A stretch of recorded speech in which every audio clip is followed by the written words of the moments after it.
Shalom, selamat sore Bapak Ibu Saudara-saudari dimanapun Anda berada. Kita boleh bertemu kembali pada sore hari yang indah ini. Apa kabar semuanya? Saya berharap kita semua tetap teguh dan kuat di dalam menghadapi hidup ini bersama Tuhan Yesus. Karena Tuhan Yesus sangat mengasihi kita semuanya. Amin. Mari Bapak Ibu sekalian, kita buka hati, kita mau memuji menyembah Tuhan. Ya, oleh karena itu siapkan hati daripada kita semuanya agar kuasa urapan Tuhan boleh menjamah, kita boleh memberi yang terbaik melalui pujian penyembahan kita. Siapkan hati. Mari.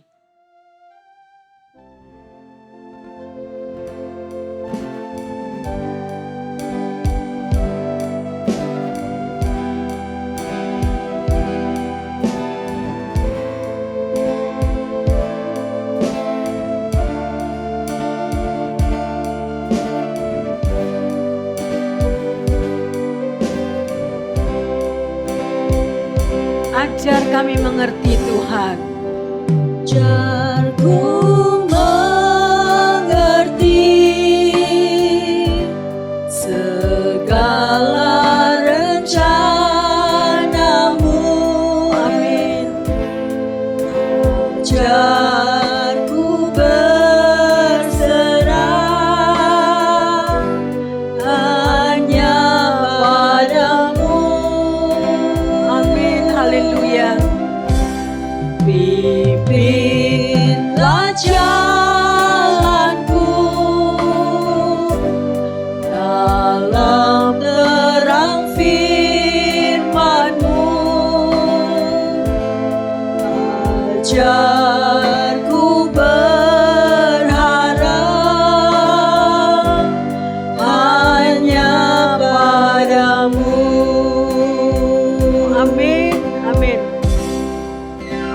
Bapakku, Sembah Dia, saudara, buka hatimu. Dimanapun engkau berada, karena Yesus bertata di atas pujian penyembahan kita. Agungkan namanya, muliakan Dia. Tuhanku, heran perbuatanmu.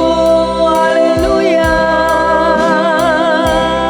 Engkau sanggup mengadakan Benar Tuhan. segala yang ku perlukan menurut kehendak-Mu. Terjadilah. Mari lebih sungguh-sungguh Bapak Ibu Saudara-saudari yang terkasih.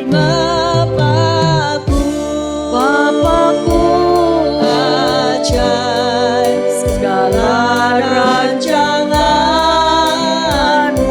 Dia ajaib saudara.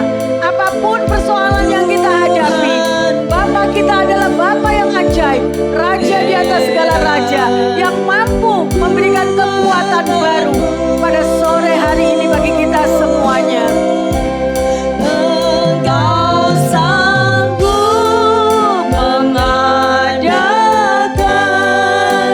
segala yang ku perlukan menurut kehendak-Mu. Terjadilah.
Bapa, terima kasih.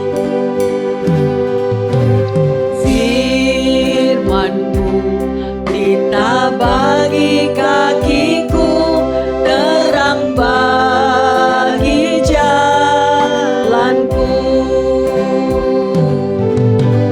Firman-Mu pelita bagi kakiku, terang bagi jalanku. Amin. Waktu ku bimbang dan hilang jalanku, tetaplah Kau di sisiku, dan takkan ku jatuh asal Kau di dekatku. Amin. Besertaku selamanya. Oh, firman-Mu pelita bagi kakiku, terang bagi jalanku. Ya Tuhan.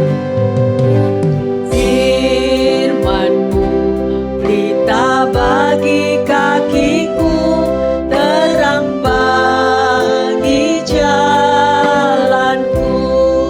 Benar Yesus. Waktu ku bimbang dan hilang jalanku, tetaplah Kau di sisiku, dan takkan ku jatuh asal Kau di dekatku. Besertaku selamanya. Haleluya. Oh, firman-Mu pelita bagi kakiku, terang bagi jalanku. Amin. Amin. Firman-Mu pelita bagi kakiku, terang bagi jalanku. Terang bagi jalanku.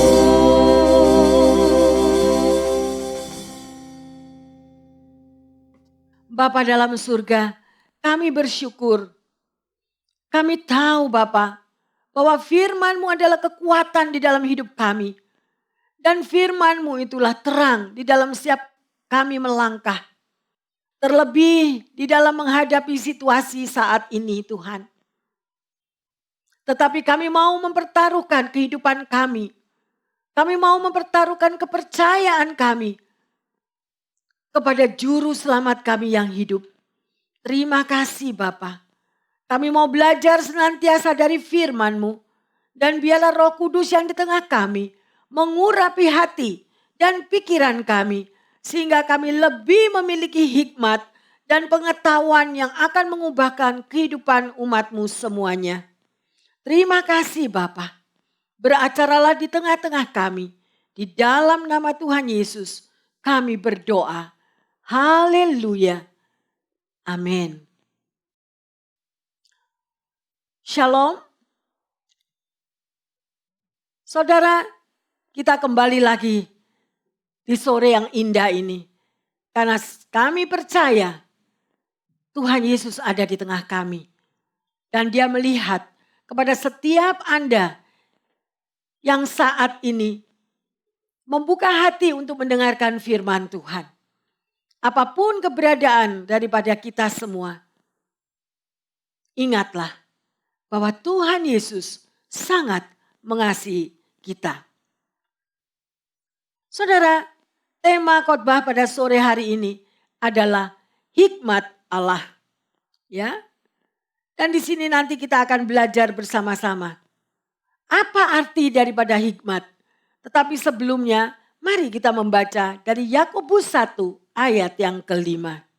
Tetapi apabila di antara kamu ada yang kekurangan hikmat, hendaklah ia memintanya kepada Allah, yang memberikan kepada semua orang dengan murah hati dan dengan tidak membangkit-bangkit, maka hal itu akan diberikan kepadanya. Saudara, mungkin ada yang mendengarkan firman pada sore hari ini masih belum mengerti apa itu arti daripada hikmat.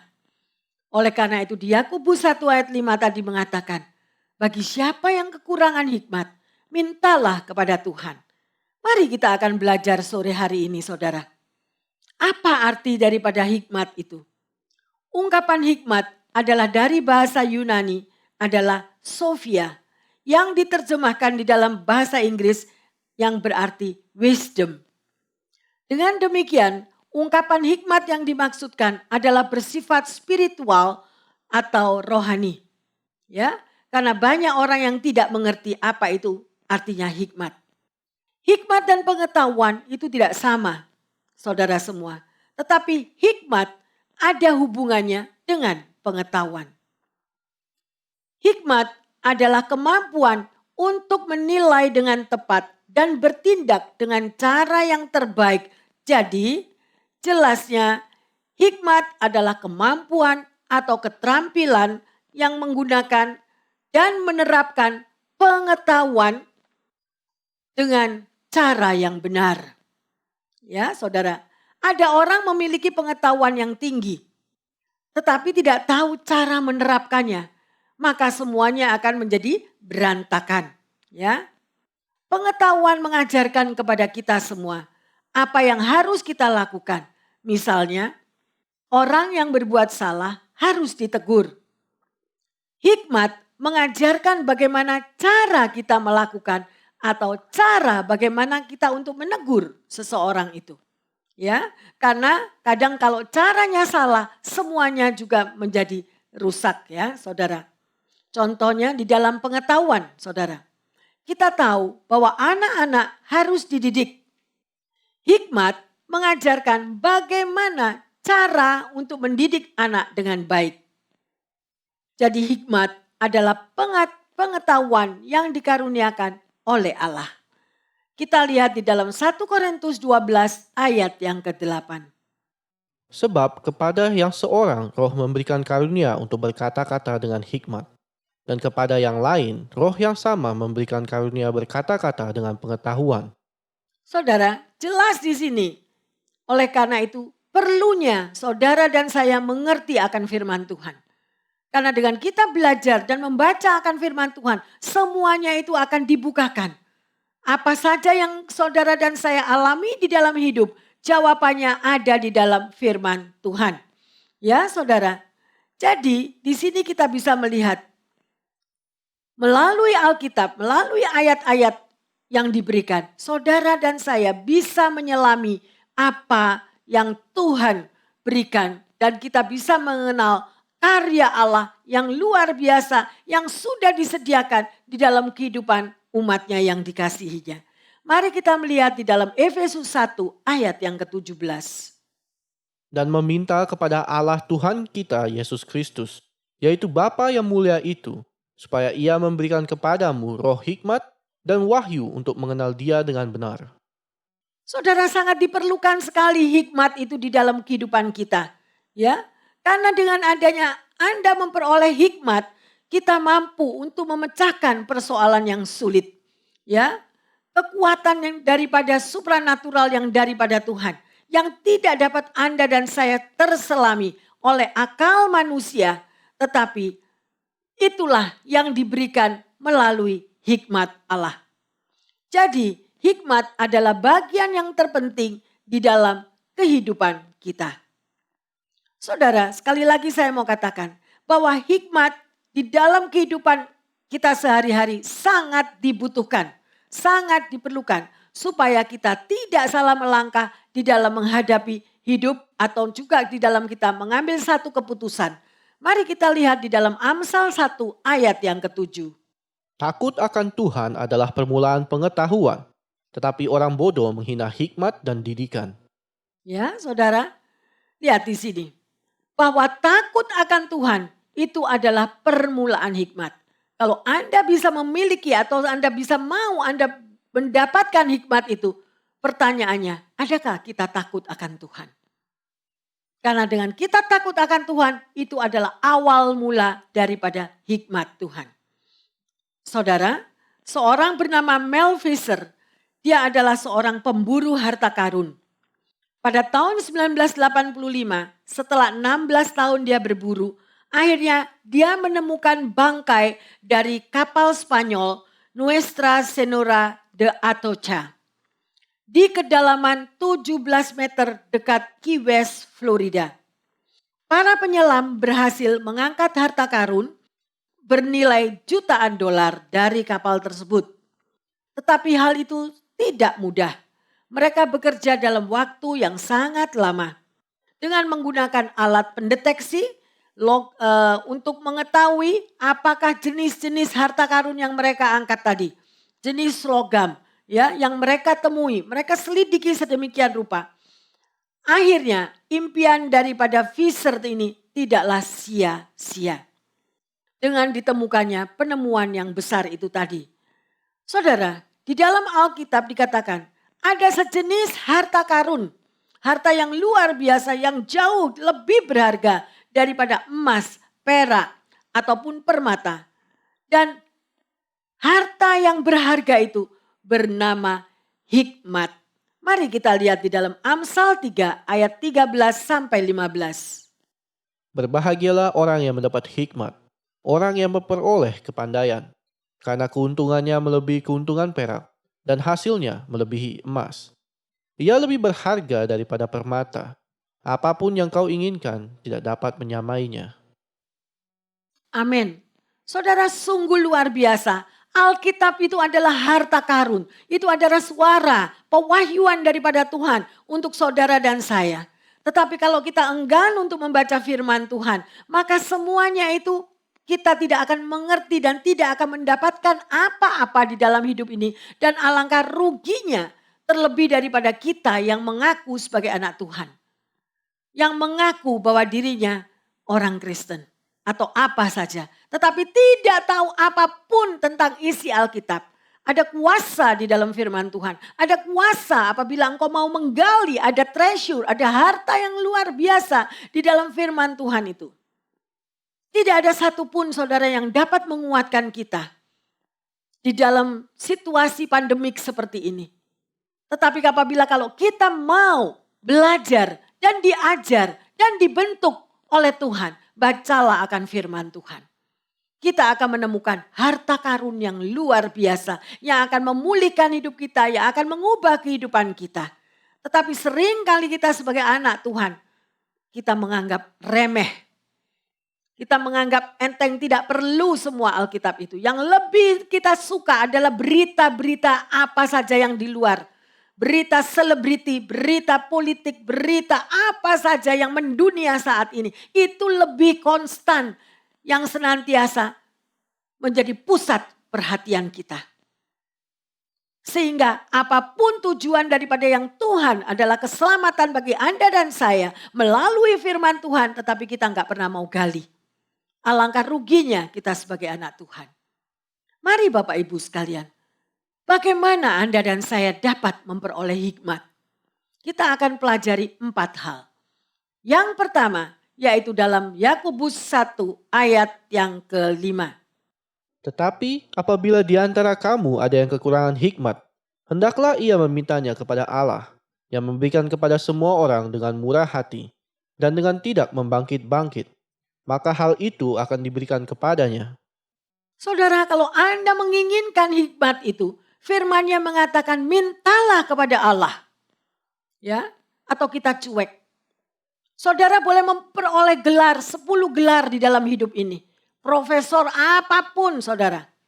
Ya, tetapi apabila engkau tidak memiliki hikmat, apa saja yang engkau kerjakan semuanya akan terbentur-bentur saudara. Dengan hikmat itu kita akan dituntun, dengan hikmat itu saudara akan menemukan sesuatu yang mustahil secara otak pikiran manusia. Karena hikmat itu berasal daripada Tuhan. Ya, oleh karena itu sekali lagi mintalah hikmat kepada Allah. Kita buka di dalam Amsal 2 ayat yang ke-6. Karena Tuhanlah yang memberikan hikmat, dari mulutnya datang pengetahuan dan kepandaian. Karena Tuhanlah yang mempunyai hikmat. Ya, Dia yang memberikan kepada orang yang memintanya. Dari mulutnya keluar semua perkataan itu. Dan perkataan hikmat adalah perkataan yang penuh kuasa. Karena Tuhan Yesus sendiri yang mengatakannya.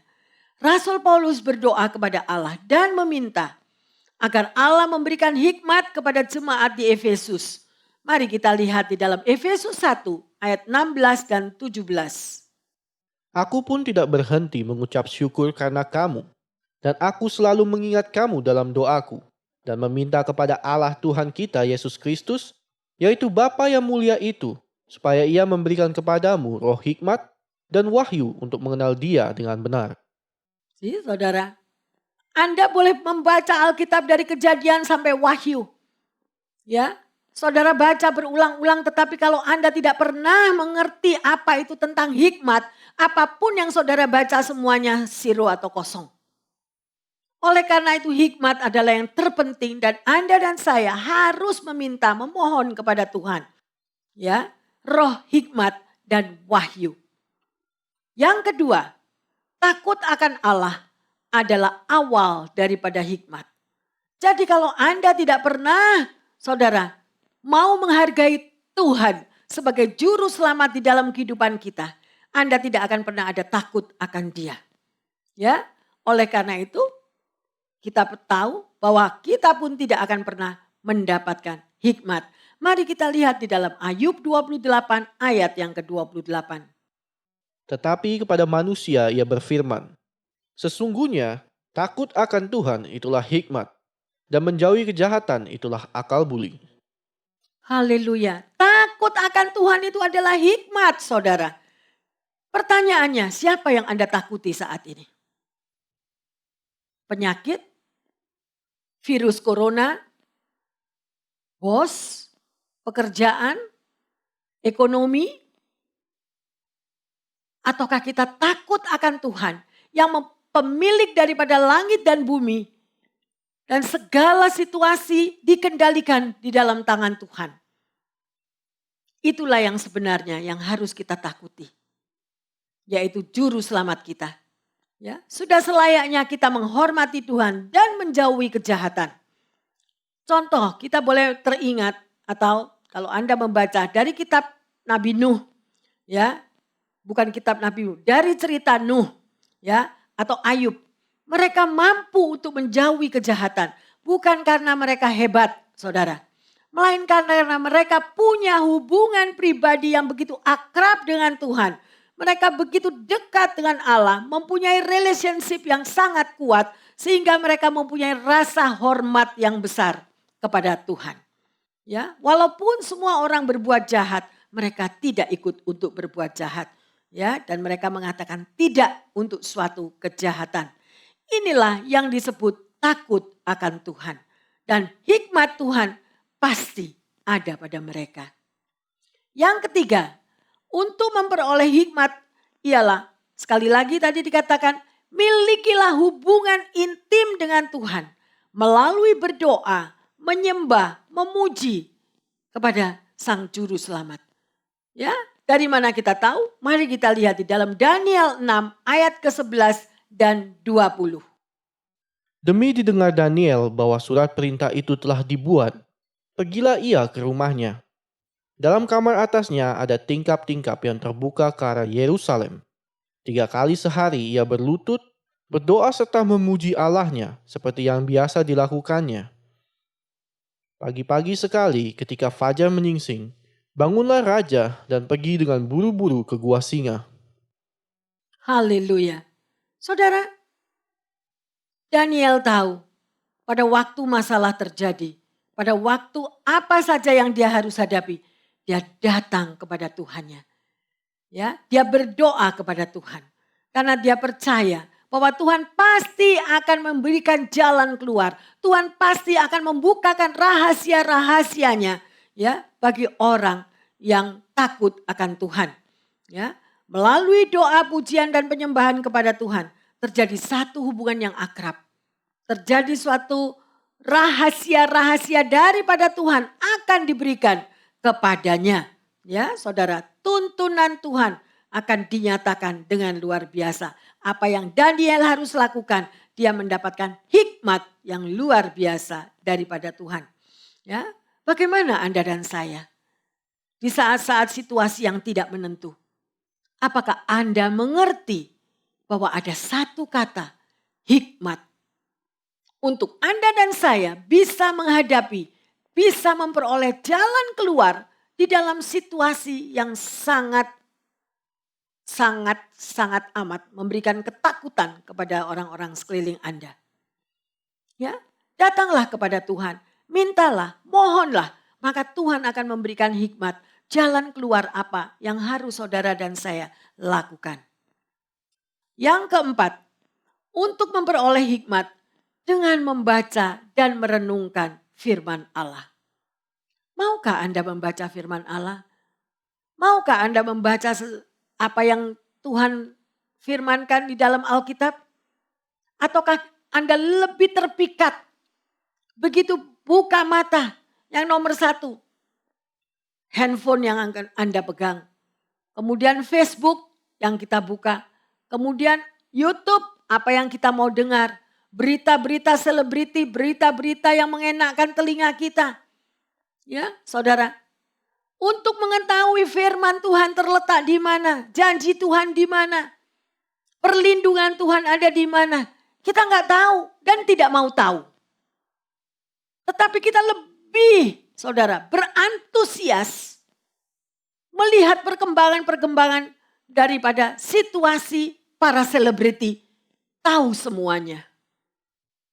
Saudara, that is tidak mendatangkan apa-apa dalam kehidupan anak-anak Tuhan. Kalau sampai ada kata-kata seperti ini pada sore hari ini, berbaliklah.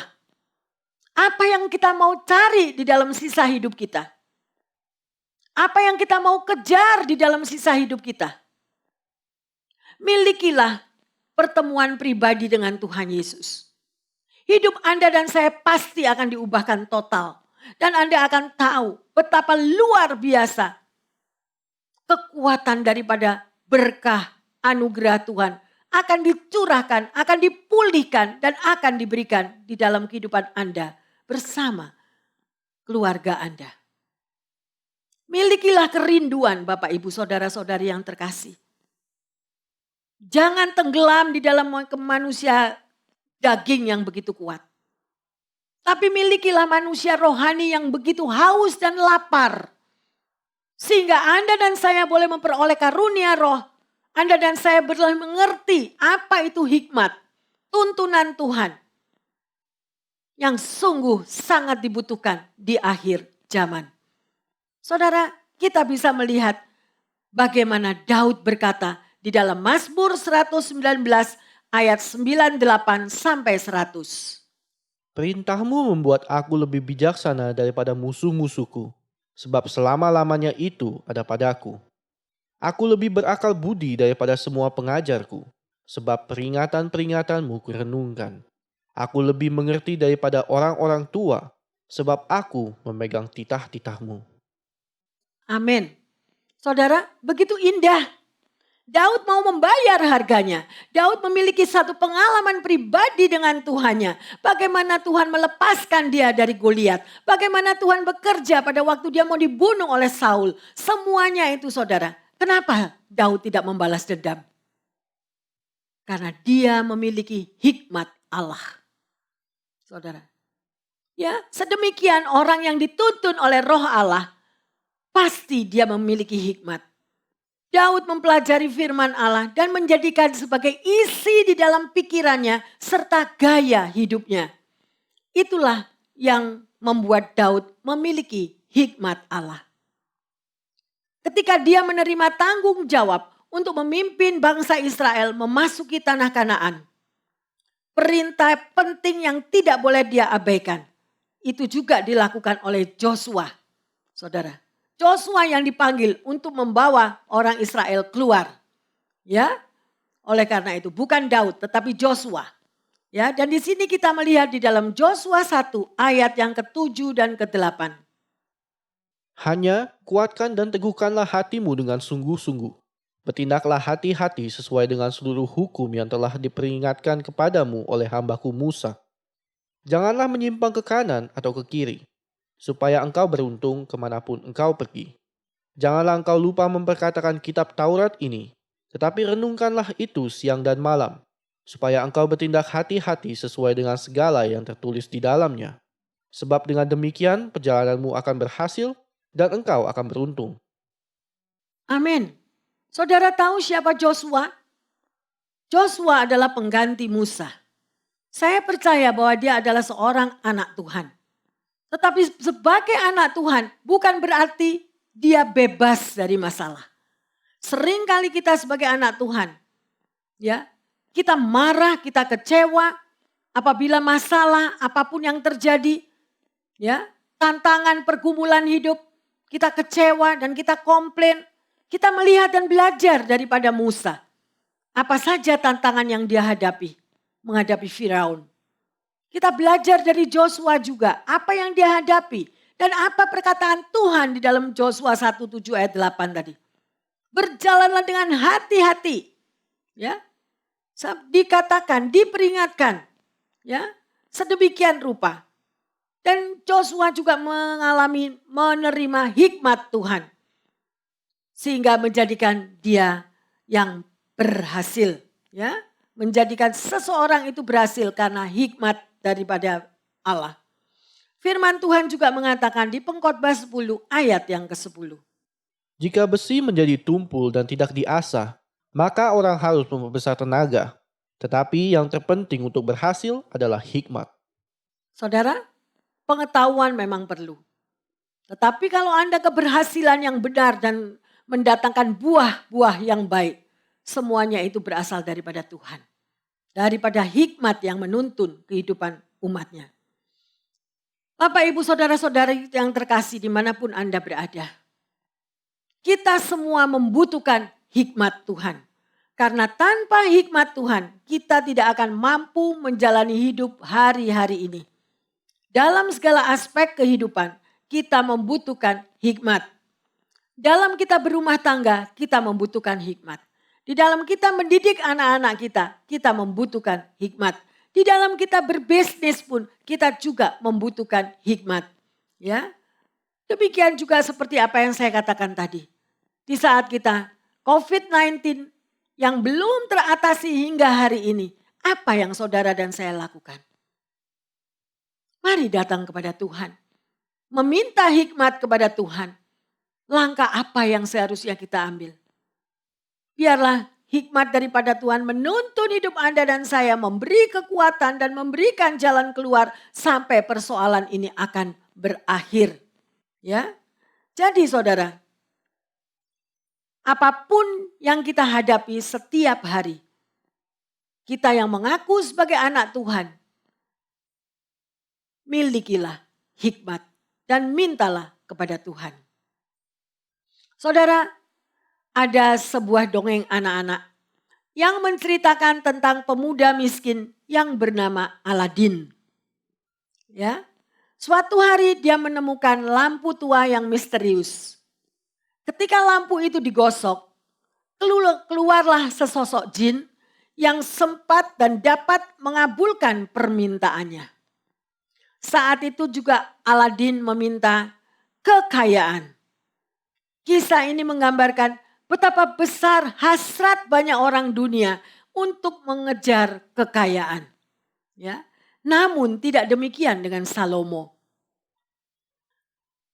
Sedemikian apa yang kita boleh mengerti dan belajar ya. Ketika Tuhan bertanya kepada Salomo, apakah yang ia inginkan? Ia meminta hikmat daripada Tuhan. Ya, saudara, kalau jam detik ini Tuhan Yesus datang di hadapan Anda dan saya. Dan kita ditanya, apakah permintaanmu nak? Mungkin kita menjadi kaget. Saudara bingung untuk menjawab apa yang kita mau daripada Tuhan. Ya. Dan kita lihat apa yang Salomo katakan tadi. Ya. Mari kita mau baca di dalam 1 Raja-Raja 3 ayat 4. Pada suatu hari, raja pergi ke Gibeon untuk mempersembahkan korban. Sebab disitulah bukit pengorbanan yang paling besar. 1.000 korban bakaran dipersembahkan Salomo di atas mezbah itu. Saudara, Salomo mempersembahkan korban yang begitu banyak kepada Tuhan. Ya, dia pergi ke Gibeon untuk mempersembahkan kepada Tuhannya. Dan 1.000 korban bakaran di atas mezbah Gibeon. Korban bakaran adalah persembahan untuk membalas kemurahan yang mereka terima dari Allah. Sama seperti apa yang dikatakan di dalam Roma 12 untuk saudara dan saya. Orang Kristen harus mempersembahkan tubuhnya sebagai persembahan yang hidup kepada Allah. Itu adalah ibadah yang sejati. Ya, Allah sudah menyelamatkan saudara dan saya. Oleh karena itu sudah selayaknya kita mempersembahkan diri kita. Ya, kita mempersembahkan sebagai persembahan yang hidup kepada Tuhan. Jadi korban bakaran Salomo adalah untuk mengucap syukur kepada Tuhan. Salomo mempersembahkan korban ini bukan di atas namanya sendiri. Ya, dia mempersembahkan korban ini saudara, korban bakaran kepada Tuhan bagi semua umat Israel. Sungguh luar biasa. Mari kita lihat di dalam 2 Tawaris 1 ayat pertama sampai ke-6. Salomo anak Daud menjadi kuat dalam kedudukannya sebagai raja. Tuhan Allahnya menyertai dia dan menjadikan kekuasaannya luar biasa besarnya. Salomo memberi perintah kepada seluruh Israel, kepada kepala-kepala pasukan 1.000 dan pasukan 100, kepada para hakim dan kepada semua pemimpin di seluruh Israel, yakni para kepala puak. Lalu pergilah Salomo bersama-sama dengan segenap jemaah itu ke bukit pengorbanan yang di Gibeon. Sebab disitulah kemah pertemuan Allah yang dibuat Musa, hamba Tuhan itu di padang gurun. Tetapi Daud telah mengangkut tabut Allah dari Kiryat Yearim ke tempat yang disiapkannya bagi tabut itu. Sebab ia telah memasang kemah untuk tabut itu di Yerusalem. Namun mezbah tembaga yang dibuat Bazalil bin Uri bin Hur masih ada di sana di tempat kemah suci Allah. Maka kesanalah Salomo dan jemaah itu untuk meminta petunjuk Tuhan. Salomo mempersembahkan korban di sana di hadapan Tuhan di atas mezbah tembaga yang di depan kemah pertemuan itu. Ia mempersembahkan 1.000 korban bakaran di atasnya. Bapak, Ibu, saudara-saudari yang terkasih. Semua ini terjadi karena Daud ayahnya juga menjadi contoh bagi Salomo akan kasih setia Tuhan yang menyertai hidup Daud. Dan itu sangat mempengaruhi kehidupan Salomo untuk mengasihi Allah dengan segenap hati dan akal budinya. Dia mentaati perintah-perintah Allah, hubungannya dengan Tuhan begitu intim. Jadi Allah membuat segala-galanya yang dia kerjakan berhasil dan kerajaan Israel menjadi makmur. Mari kita kembali pada 1 Raja-Raja 3 ayat yang keempat. Pada suatu hari raja pergi ke Gibeon untuk mempersembahkan korban. Sebab disitulah bukit pengorbanan yang paling besar. 1.000 korban bakaran dipersembahkan Salomo di atas mezbah itu. Itulah saudara, korban ucapan syukur yang dilakukan oleh Salomo kepada Tuhannya. Dan kita lanjut pada 1 Raja-Raja 3 ayat yang kelima. Di Gibeon itu Tuhan menampakkan diri kepada Salomo dalam mimpi pada waktu malam. Berfirmanlah Allah, mintalah apa yang hendak kuberikan kepadamu.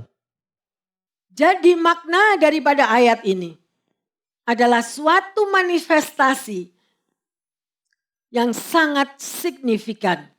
Karena hal ini berarti bahwa Allah telah menerima korban yang dipersembahkan oleh Salomo tadi ya untuk umat Israel. Juga Tuhan izinkan Salomo meminta apa saja yang dia mau. Ya, ini suatu kesempatan yang besar dan luar biasa. Mari kita lanjut di dalam 1 Raja-Raja 3 ayat 6 sampai ke 9. Lalu Salomo berkata, Engkaulah yang telah menunjukkan kasih setiamu yang besar kepada hambamu Daud ayahku. Sebab ia hidup di hadapanmu dengan setia, benar dan jujur terhadap engkau. Dan engkau telah menjamin kepadanya kasih setia yang besar itu dengan memberikan kepadanya seorang anak yang duduk di tahtanya seperti pada hari ini. Maka sekarang ya Tuhan Allahku, Engkaulah yang mengangkat hamba-Mu ini menjadi raja menggantikan Daud ayahku. Sekalipun aku masih sangat muda dan belum berpengalaman. Demikianlah hamba-Mu ini berada di tengah-tengah umat-Mu yang Kau pilih. Suatu umat yang besar, yang tidak terhitung dan tidak terkira banyaknya. Maka berikanlah kepada hamba-Mu ini hati yang faham, menimbang perkara untuk menghakimi umat-Mu. Dengan dapat membedakan antara yang baik dan yang jahat. Sebab siapakah yang sanggup menghakimi umat-Mu yang sangat besar ini? Bapak, Ibu, Saudara-saudari yang terkasih, kita bisa melihat dari apa yang Salomo katakan kepada Allah, kita bisa melihat bagaimana kerendahan hatinya. Ada 3 hal yang kita bisa pelajari. Yang pertama, Salomo tahu bahwa dia menjadi raja bukan karena jasanya sendiri. Hal itu terjadi karena kesetiaan dan rahmat Allah terhadap ayahnya Daud.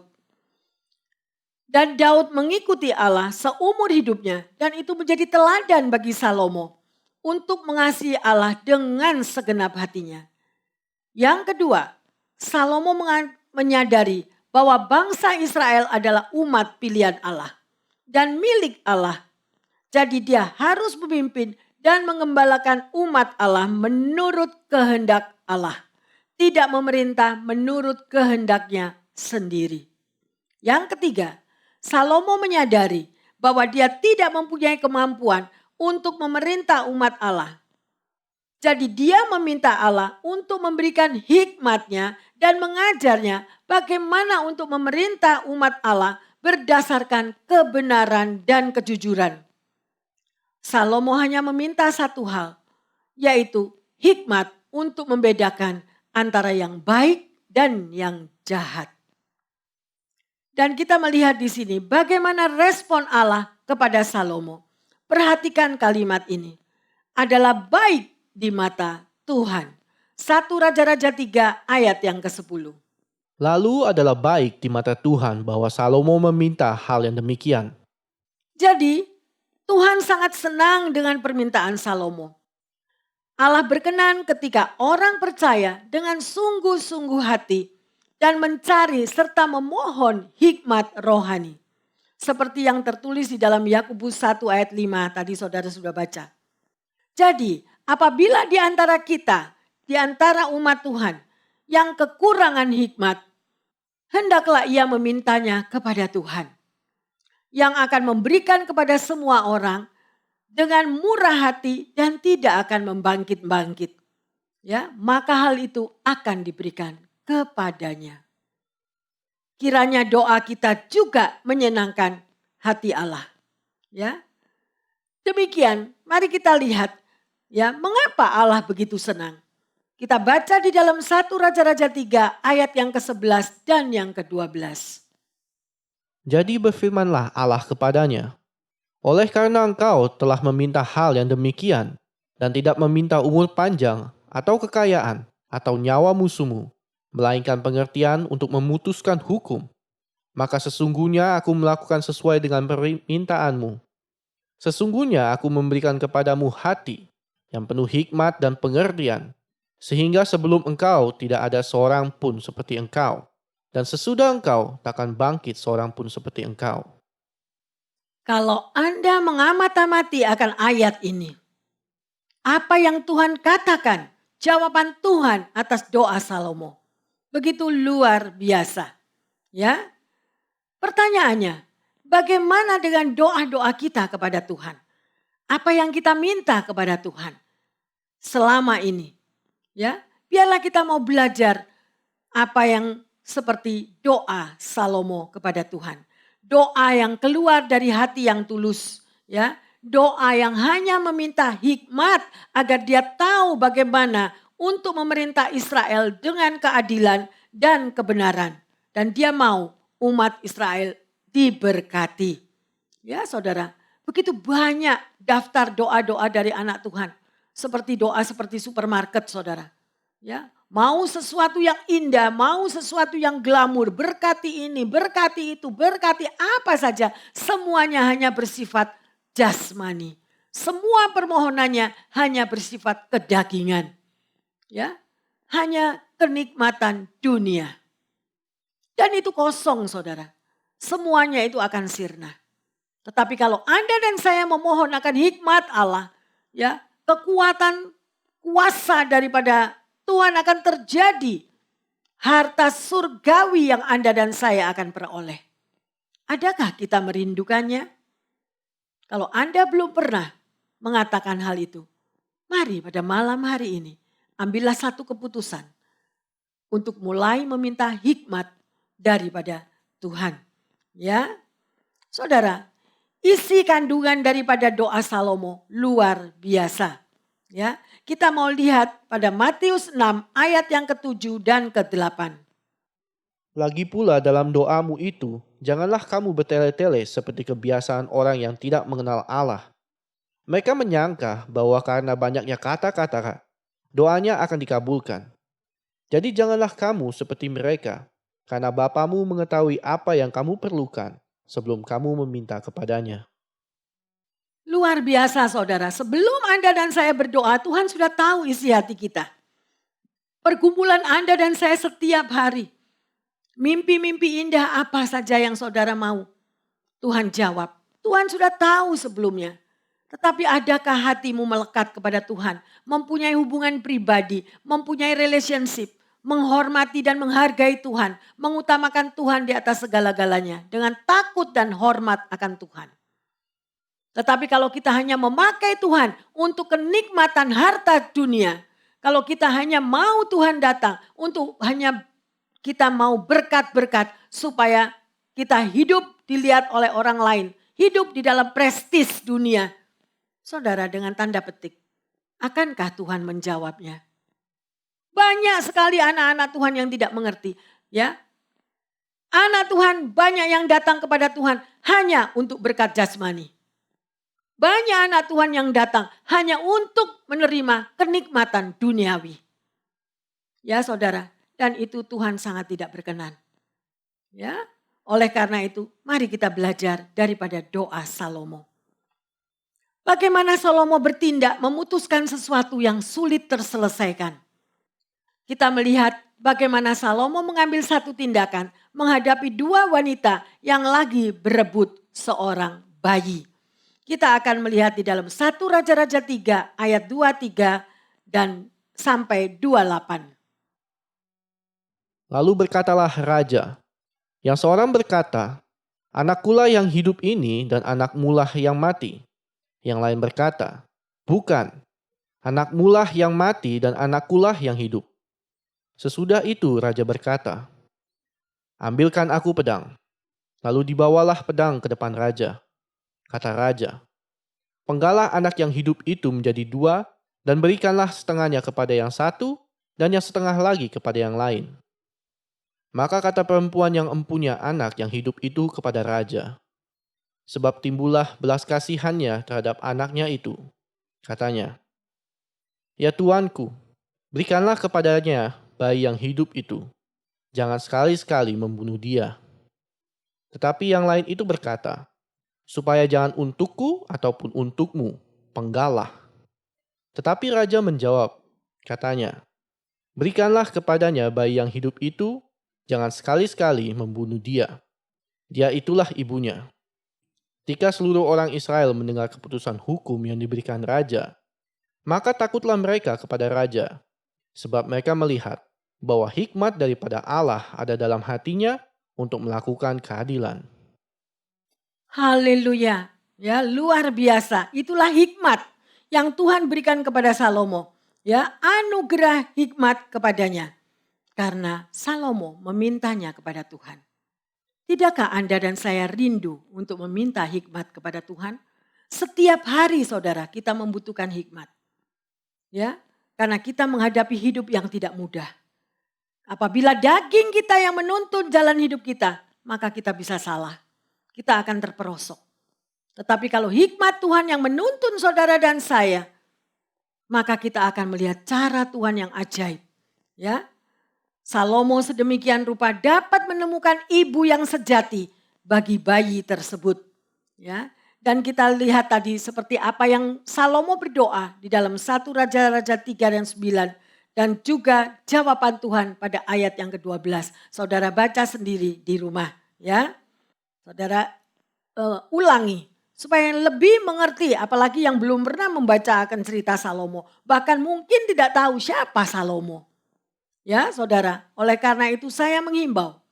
Kalau Anda sudah mengaku dan sudah dibaptis sebagai anak Tuhan, tetapi tidak pernah memegang Alkitab, tidak pernah membaca Alkitab, tidak ada hubungan intim bersama Tuhan setiap hari, perlu dengan tanda tanya, dengan tanda petik yang sangat besar, tanda tanya yang besar. Kita rugi menjadi anak Tuhan. Karena tidak ada hikmat pengetahuan yang akan diperoleh tanpa membaca firman Tuhan dengan berdoa dan mengucap syukur. Bapak, Ibu, Saudara-saudari yang terkasih, mari kita lanjut kepada 1 Raja-Raja 3 ayat yang ke-13 dan 14. Dan juga apa yang tidak kau minta, aku berikan kepadamu, baik kekayaan maupun kemuliaan, sehingga sepanjang umurmu takkan ada seorang pun seperti engkau di antara raja-raja. Dan jika engkau hidup menurut jalan yang kutunjukkan, dan tetap mengikut segala ketetapan dan perintahku, sama seperti ayahmu Daud, maka aku akan memperpanjang umurmu. Luar biasa ya saudara. Tuhan memberikan hikmat yang tidak ada tandingannya di dalam dunia ini. Ya, Dia mengaruniakan kepada Salomo kekayaan, kemuliaan dan panjang umur. Ya, kemurahan Allah jauh melebihi daripada pengharapan dan permintaan kita. Ya, oleh karena itu, Salomo kita sudah baca tadi pada ayat yang ke-14. Jika engkau menurut jalanku, ya, yang kutunjukkan kepadamu dan mengikuti segala ketetapan dan perintahku, seperti ayahmu Daud, maka aku akan memperpanjang umurmu. Ya, tetapi sayang, Salomo tidak memiliki umur panjang. Alkitab tidak menyebut berapa usianya saat dia meninggal dunia. Tapi diperkirakan bahwa dia hidup tidak melebihi 70 tahun. Yang jelas adalah karena ia telah menyimpang dari jalan Allah di usia tuanya. Dia tidak berpegang kepada perintah dan ketetapan Allah dan dia kehilangan cinta mula-mulanya. Firman Tuhan mengatakan, apa yang sudah diawali di dalam roh, jangan diakhiri di dalam daging. Bapak, Ibu, Saudara yang terkasih, Allah adalah sumber hikmat yang tertinggi. Kitab Amsal sudah mengatakan tadi, bahwa takut akan Tuhan adalah permulaan hikmat. Itu dapat kita peroleh dengan sekali lagi saya ulangi, menyembah Tuhan, sumber segala hikmat kita. Ya, dan sering kali saudara, kita itu memiliki kejar kepada anak-anak kita. Kamu harus memiliki IQ yang tinggi. Kamu harus menjadi anak yang pandai. Kamu harus menjadi anak yang pintar. Ya, dengan kekuatan apa saja. Anak dipacu untuk semuanya untuk memiliki pendidikan yang begitu tinggi. Tapi mari kita lihat di dalam Pengkhotbah 2 ayat yang ke-13. Dan aku melihat bahwa hikmat melebihi kebodohan, seperti terang melebihi kegelapan. Ya, saudara jelaskan, ya, hikmat. Kita baca dan resapi, meteraikan di dalam tanah hatimu. Saudara, ada seorang yang bernama Brewster Kale. Dia memiliki visi besar terhadap internet. Ia memimpikan adanya akses universal terhadap semua pengetahuan manusia. Sebagai pustakawan digital dan direktur sekaligus salah satu pencetus internet archive, Kale percaya bahwa masih banyak cara untuk menggunakan potensi internet yang luar biasa, guna mengubah dan memperbaiki apa yang menjadi sistem dunia saat ini. Saya ingin, katanya, membangun perpustakaan yang megah. Saya ini secara teknis, kita dapat membuka suatu perpustakaan Alexandria, merujuk kepada satu ruangan yang sangat luas dan penuh ribuan naskah pada zaman Mesir kuno. Jadi dia memiliki impian yang begitu besar ya saudara. Namun pengetahuan berbeda dengan hikmat. Raja Salomo adalah orang yang berakal luas. Di masa-masa yang baik, dia mempergunakan kapasitas yang diberikan oleh Allah untuk mengumpulkan informasi serta wawasan dari setiap kehidupan. Tetapi pada waktu Salomo lengah, ia menunjukkan bahwa segala pengetahuan apapun yang dia dapatkan selama itu tidak dapat mencegah seseorang kehilangan tujuan hidup. Ya, dan itu dialami pada waktu Salomo dalam usia tua. Walaupun berpengetahuan luas, Salomo menikah dengan banyak perempuan asing. Dan pada masa tuanya, dia mendirikan altar bagi ilah-ilah istrinya. Dan kebodohan itulah yang membawa dirinya dalam kehancuran. Hikmat adalah penerapan pengetahuan. Jangan sampai kita terjerat dalam jaringan pengetahuan tanpa memiliki hikmat sejati yang berasal dari sikap takut akan Tuhan. Amin. Oleh karena itu saudara, apakah Anda rindu untuk memperoleh hikmat yang sejati? Kita sangat memerlukan hikmat Tuhan di dalam menghadapi hidup ini. Marilah kita semua merindukan hidup penuh hikmat. Dia lebih berharga dari segala harta, dari segala kekayaan yang kita ingin miliki.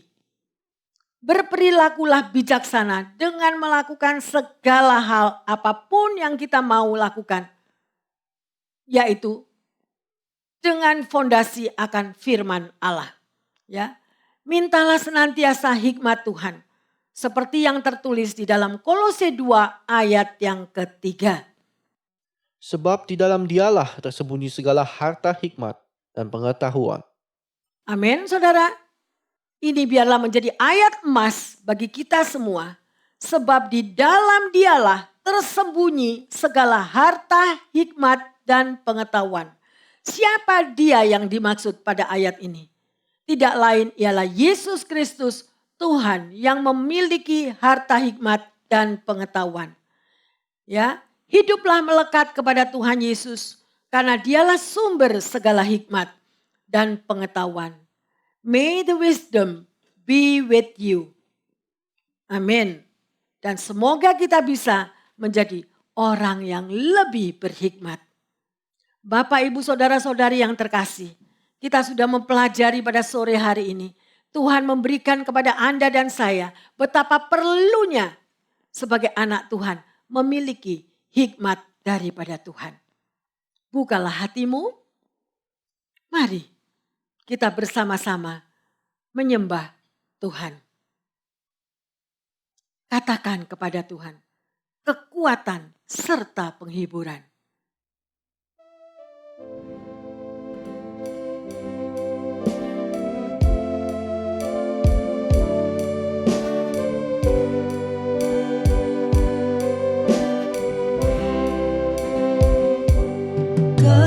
Kekuatan serta penghiburan diberikan Tuhan padaku. Haleluya, amin. Tiap hari aku dibimbingnya, tiap jam dihibur hatiku, dan sesuai dengan hikmat Tuhan, ku diberikan apa yang perlu. Amin, haleluya. Suka dan duka bergantian, memperkuat imanku. Tiap hari Tuhan besertaku, diberi rahmat-Nya tiap jam. Diangkat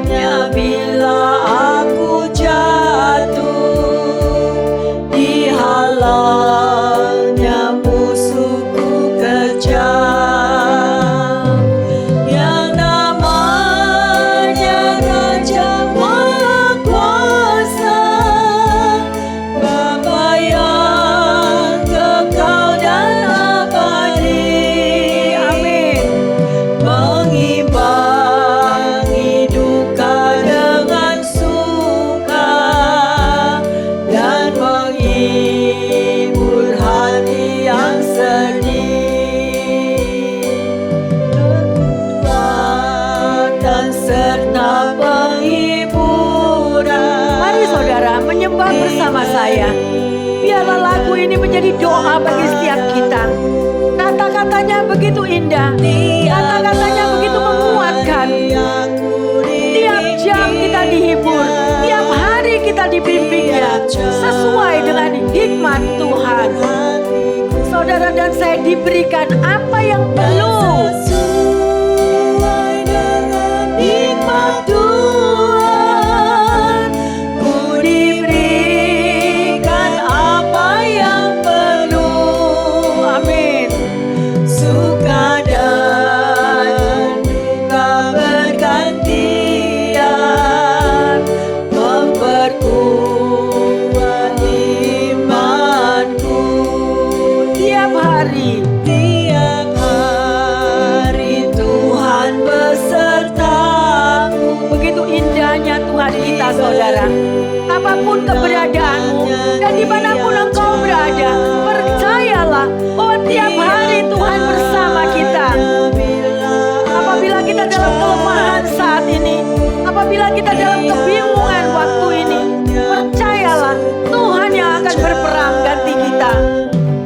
Yang namanya Raja Maha Kuasa, Bapa yang kekal dan abadi. Amin, amin.